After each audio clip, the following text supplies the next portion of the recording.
더. 자, 오늘 아침 주요 뉴스를 요약 정리해 드리겠습니다. 오늘은 한겨레 신문 하호영 기자와 함께하겠습니다. 어서 오세요. 네, 안녕하세요. 한겨레 하호영 기자입니다. 네, 오늘 첫 번째 뉴스 어떤 소식입니까? 검찰 수장의 사퇴 소식부터 전하겠습니다. 정확히는 예. 검찰총장 직무대행의 사퇴인데요. 그래요. 노만석 검찰총장 직무대행이 예. 대장동 사건 항소를 포기하고 결국 불명예 퇴진했습니다. 검찰 내부의 해명 요구가 빗발치면서 법무부, 검찰의 윈윈을 위한 결정 이렇게 설명을 하는 데까지 이르렀습니다만 그래요? 예. 결국은 명분도 실리도 챙기지 못하고 검찰을 떠나게 됐습니다. 자, 그동안 이 노만석 대행의 목소리는 다 전원이었습니다. 네. 노만석 대행을 만난 분들이 이야기를 한 건데 네. 직접 기자들을 만났어요. 네. 어제요? 예. 기자들 사이에서는 뻗치기라고 이렇게 이야기를 하죠. 예. 그냥 올 때까지 기다리는 거죠. 집 앞에서 기다린 거예요? 네네네. 노 전 대행이 어젯밤에 예. 퇴근 뒤에 집 앞에서 기자들을 만났습니다. 그래요? 예. 네, 이런 이야기를 전했는데요. 전 정권이 기소한 것이 현 정권에서 문제가 되고 예. 저쪽이라고 표현했는데 이건 예. 현 정권 이야기하는 겁니다. 예. 저쪽에선 지우려 하고 우리는 검찰이겠죠. 예. 우리는 지울 수 없는 상황 때문에 부대꼈다 이렇게 이야기를 했습니다. 그래요? 네. 예. 그러니까 이거는 이런 말입니다. 법무부나 대통령실 쪽에 이견이 자주 있었다는 취지 이렇게 보이죠. 그렇군요. 네. 예. 노 대행은 이 자리에서 4개월 동안 4개월밖에 안 됐더라고요. 예. 저는 4년 된 줄 알았습니다. 4개월 동안 대검 차장을 했던 게 20년 동안 검사 생활을 한 것보다 더 길었다 이렇게 얘기하면서 예. 이 업무의 어려움 이것에 대해서 토로를 하기도 했습니다. 저쪽이라고 표현하고요. 네. 우리라고 표현하고요. 네. 부대꼈다란 말을 했습니다. 부대꼈다.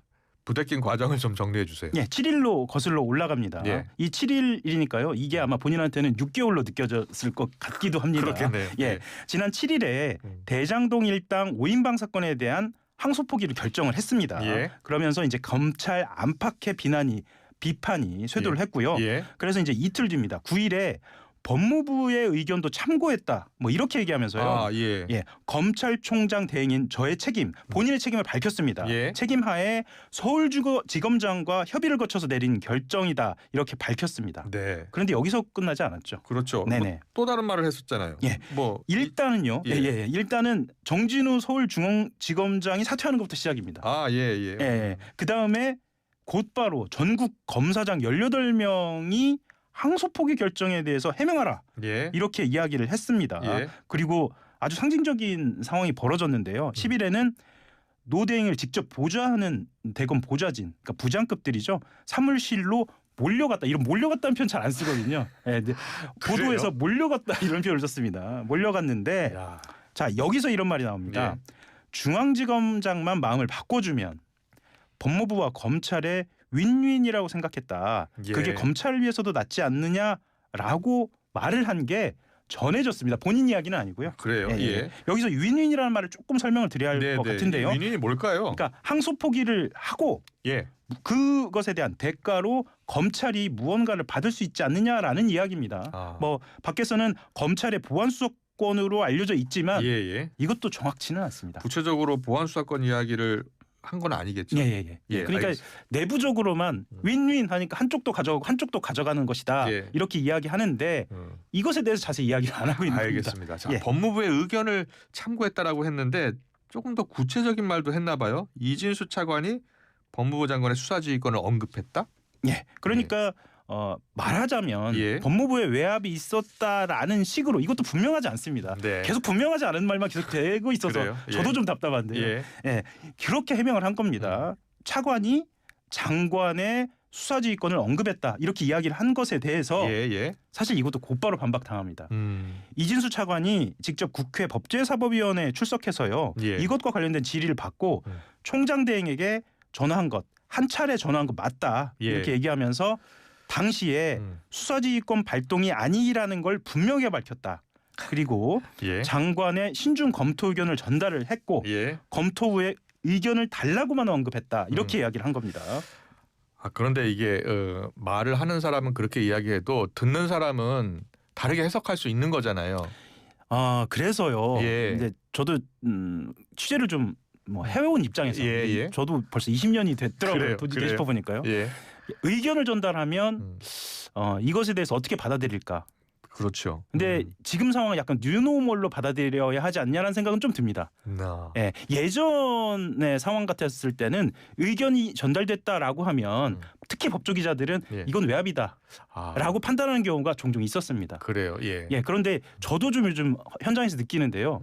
의견을 전달한 게 진짜 의견만 전달한 것이야라고 했을 때는 그러니까 노만석 대행이 이야기를 해야 합니다.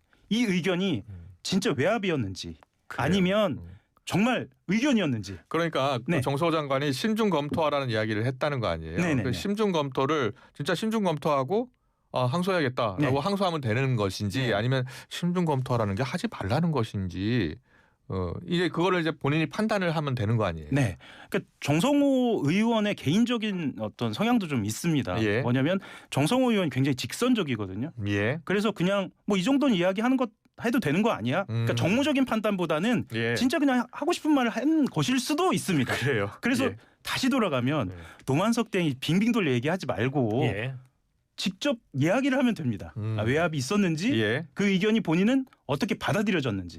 그런데 그것에 대해서 약간 모호합니다. 그래요. 네. 조갑제닷컴 대표가 어느 인터뷰에서 지휘권을 행사하지 않으려면 왜 나한테 그걸 물어봐? 라고 했으면 예, 알겠습니다 하고 결정을 내리지 않았겠느냐라면서 네. 사실상 외압 아닐까라고 이렇게 해석을 하시더라고요. 검찰 내부에서는 이런 말도 나옵니다. 예.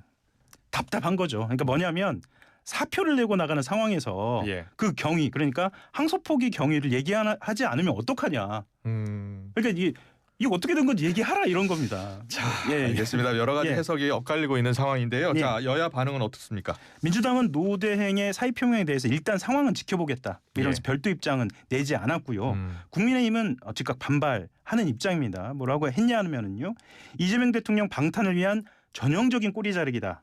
노 대행은 사의 표명으로 도피할 것이 아니라 예. 국민의 사법 정의에 대한 기대를 짓밟는 행위에 대해 국민 앞에 사죄하고 예. 이번 사태 뒤에 누가 있었는지 외압이 작용했는지 예. 모든 진실을 명명백백하게 밝히기 바란다. 이런 이야기를 했습니다. 예.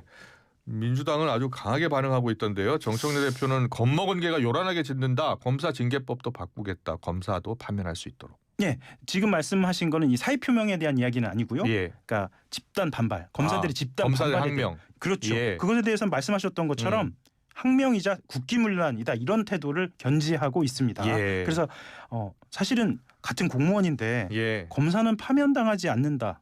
이런 걸 아마 아신 분 최근에 아신 예, 분 몰랐습니다. 예. 예. 그리고 어제 정성호 법무장관 입장도 나왔는데요. 예. 그 사의 표명에 대해서 이해할 수 없다 이렇게 얘기하면서 그 정도 의지 있었으면, 그러니까 사표를 낼 의지가 있었으면 예. 장관의 지위를 서면으로 요구하든지 그래야 하는 거 아니겠냐라고 이야기도 했습니다. 자, 이 여진이 계속 이어질 것 같은데요. 네. 검찰 내부에서 다른 목소리도 좀 나오고 있는데요. 예. 그러니까 대장동 개발 비리 사건이 그 항소포기 이후에 겉으로 보기에는 검찰 내부의 반발이 일관되게 나오는 것처럼 보이잖아요. 그런데 어제입니다. 예. 대장동 사건을 처음 맡아 수사했던 수사팀에서 예. 검찰의 지금 반발은 문제가 있다라고 비판하고 나선 겁니다. 이게 대장동도요. 수사팀이 1차 수사팀이 있고 2차 수사팀이 있어요. 그렇죠? 네. 예. 1차와 2차로 나뉘고요. 예. 사실은 이게 정권이 바뀌면서 이제 갈리는 그렇군요. 건데요. 예. 간단하게 설명을 좀 드리면 이번에 예. 항소포기 직후에 예. 검찰 내부 게시판에 타임라인을 아주 상세하게 공개하면서 그래요. 법무부 등 윗선 개입 의혹을 직접적으로 제기한 예. 강백신이라는 대구고검 검사는 2차 수사팀. 그렇군요. 예, 그러니까 윤석열 정부 들어서 바뀐 수사팀의 핵심 멤버였고요. 예.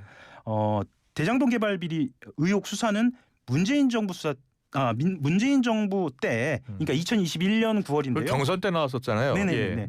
그때 시작이 됐고 1심에서, 그러니까 이번에 그 중형이 선고된 5명은 이때 기소가 된 겁니다. 그렇군요. 그리고 2022년 7월, 그러니까 윤석열 정부가 시작되고 2차 수사팀 꾸려진 거고요. 예. 자, 그렇다면 항소 포기에 강하게 반발한 팀은 2차 수사팀이에요. 2차 수사팀이죠. 맞습니다. 2차 수사팀이 그때 당시에 혹시 떠올려 보시면 예. 더불어민주당 대표였습니다. 현재 이재명 대통령을 상대로 당시에 민주당 대표였던 이재명 대통령을 상대로 대대적인 수사를 벌였습니다. 예. 네, 2차 수사팀은 대장동 관련 보도로 당시 윤 전 대통령의 명예가 훼손됐다면서 언론사 상대로 수사를 진행을 했고요. 예. 말씀하셨던 것처럼 그때 수사에 참여했던 그 팀이 항소 포기에 대해서 반발을 한 겁니다. 그래요. 그러니까 오늘 아침 경향신문 일면에 보니까 네. 대장동 1차 수사주의부에서 검찰이 지금 선택적 집단 행동을 하고 있다라는 이야기를 하고 있다는 거예요. 예. 네. 대표적인 인물이 그 1차 수사 당시에 예. 서울중앙지검 4차전 검사로 팀을 이끌었던 지금 현재 예. 김태훈 서울 남부지검장인데요. 음. 이렇게 얘기합니다. 검사장들의 집단 행동도 부적절하지만 예. 말씀하셨던 것처럼 특히 선택적 집단 행동에 대해서 비판적이어서 자신은 지검장 공동명의성명에 참여하지 않았다 이렇게 이야기를 한 겁니다. 그래요. 예. 이 선택적이라는 말씀을 조금만 더 설명을 드리면은요. 예. 지금 검사들 반응이 3월입니다. 예. 윤석열 전 대통령이 구속 취소 결정이 됐을 때 네. 당시에 이제 검찰도 즉시 항고를 포기했거든요. 그때 당시에 검찰 내부에 비판글을 올린 사람이 7명. 아. 네, 7명이고 지금은 그러니까 언론에 예. 이름이 알려진 사람들만 36명. 아, 그래요. 네, 이게 좀 너무 분위기 다른 거 아니냐. 예. 뭐 이런 이야기를 합니다. 그리고 한 가지 더 문제 제기가 있는데요. 예. 항소 제기 관련돼서 의견 수렴 절차가 불충분했다는 겁니다. 그러니까 같은 수사팀인데 왜 우리한테는 물어보지 않았느냐라는 거예요. 네, 그래서 1차 수사팀 관계자들이 예. 별도 의견을 낼 수도 있다라는 이야기도 나옵니다. 네. 짧게 세 번째 소식 전해주세요. 김건희 여사 관련 소식인데 보석 청구에 따른 재판이 열렸어요. 전자발찌라도 차겠다라고 했어요. 뭐 그만큼 간절하다는 얘기겠죠. 예. 네, 김 여사 변호인이 전에도 몇 번 쓰러져서 의식을 잃은 적이 있다. 네. 뭐 이렇게 이야기하면서 구치소 생활하다 보니 치료가 제대로 안 돼서 건강이 안 좋다. 뭐 이렇게 또 이야기를 했습니다. 예. 그래서 갈 수 있는 곳을 자택과 병원만 한정하고 전자장치 부착을 하시든 휴대폰 사용 금지를 하시든 조건을 다 받아들이겠다. 뭐 이렇게 이야기를 어떻게 한 될 것 겁니다. 같아요? 특검은 문제는요. 반대하고 있잖아요. 예. 증거 인멸 우려 있다. 문제는 맞습니다. 증거인멸 우려거든요. 예. 그러니까 특검팀이 이런 이야기를 했습니다. 핵심 참고인들이 김 여사와 구치소에서 수시로 접견하고 있다. 예. 이렇게 이야기를 한 겁니다. 그래서 사실은 이제 증거를 인멸할 충분한 이유에 대해서 뇌물을 받는 과정, 예. 그러니까 알선수재와 관련돼서 진술이 계속 변화합니다. 그리고 피고인 그러니까 김건희 여사와 지금 말씀드린 그 측근들이 모의하고 유기적으로 진술이 변화해 왔다라고 예. 이야기를 한 겁니다. 그래요. 아, 너무 잘 들었습니다. 하영 기자가 본인이 직접 또 취재도 하셔가지고 아주 잘 들었습니다. 지금까지 더 뉴스 한겨레 신문 하영 기자와 함께했습니다. 고맙습니다. 감사합니다.